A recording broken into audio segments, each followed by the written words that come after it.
Dr. Prashant Atrey, Executive Director IT, NHPC India, has also joined us. I request him to come on stage, please. A huge round of applause for him, please.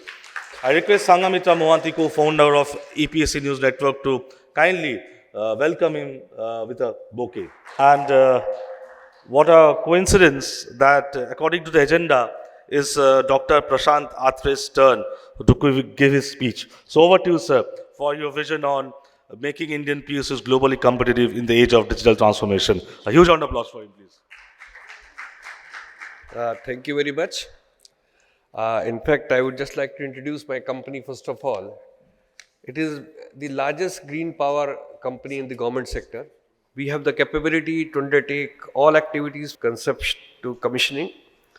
And right now, around the portfolio is around 100 megawatt, where the 11,000 megawatt projects under construction.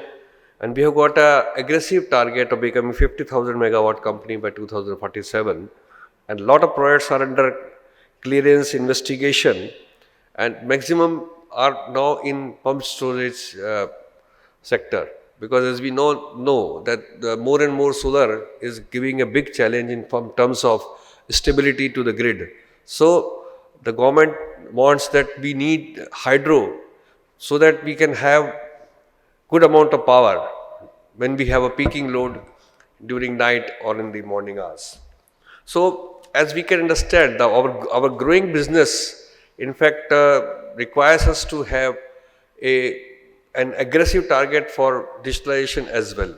Our journey towards digitalization began way back in 86-87 when we deployed our mainframe computers, and were having many applications in design engineering at that point of time, and we were using our in-house resources to develop software in finance, HR, and the supporting sectors.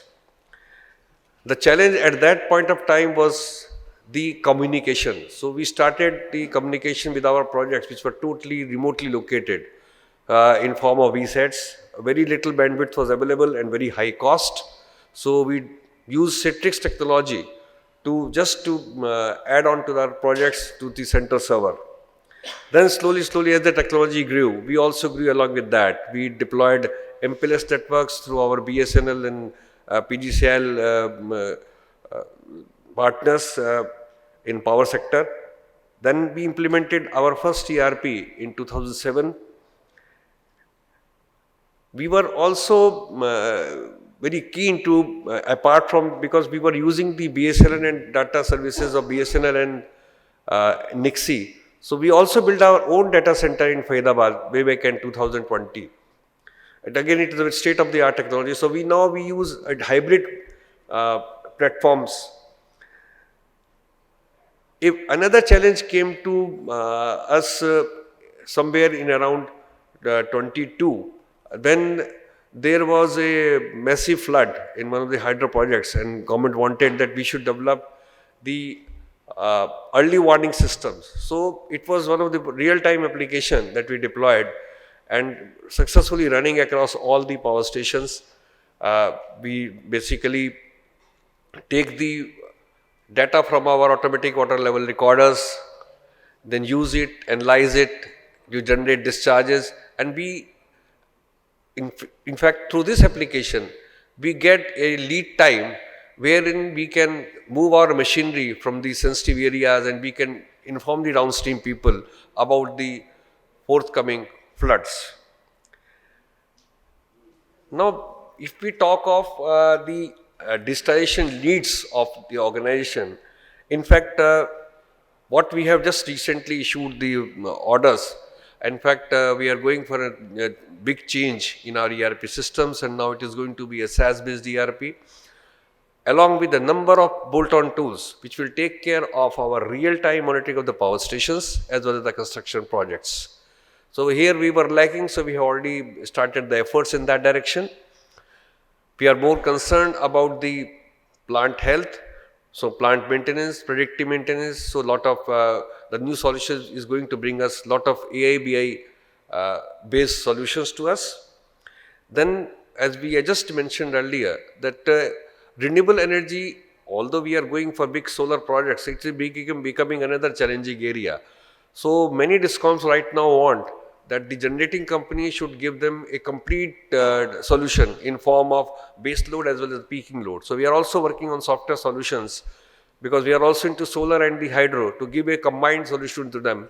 So it is once again a distillation effort which is being required, and we are working upon those things. Then slowly as we know that as we are moving ahead, the IoT devices are going to play a big role. So the number is also going to double in just next 5-6 years. So we have also planned to deploy many IoT equipments, devices on the even to monitor the work of our contractors. So these things will definitely help in coming out with the solutions because many times we pay a lot of money as claims to the contractors.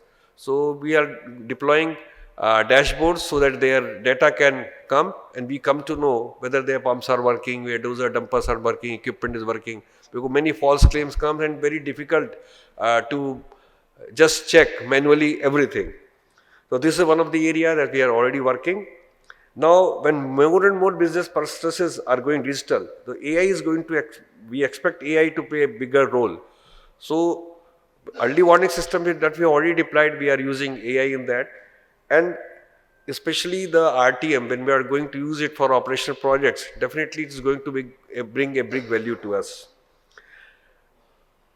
Now, lastly, I would like to say that cyber security is another challenge, and we are constantly upgrading our systems and devices, adding more and more cyber security equipment because ours is a power sector and it is a very critical sector.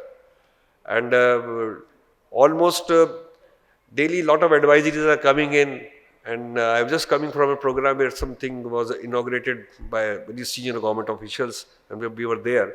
So we have also, we are also planning to deploy many devices. I will not like to mean because this is all confidential things.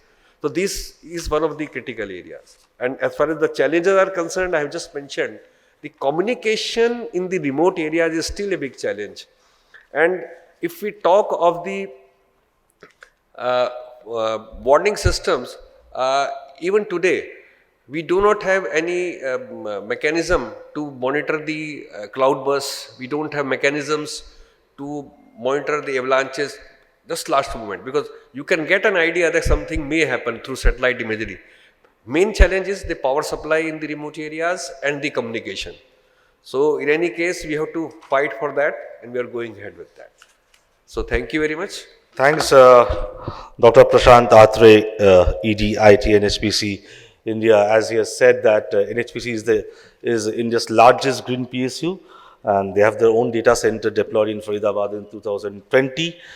And they're also focusing on newest technologies like AI and also IoT. But I think one of the important points he has raised about the challenges, that is the connectivity. That's a problem. I think that can be addressed. We see a lot of industry partners sitting here. Maybe they can also shed some light on how NHPC and other PSUs who are talking about their pain points and challenges can address those challenges. Thank you so much.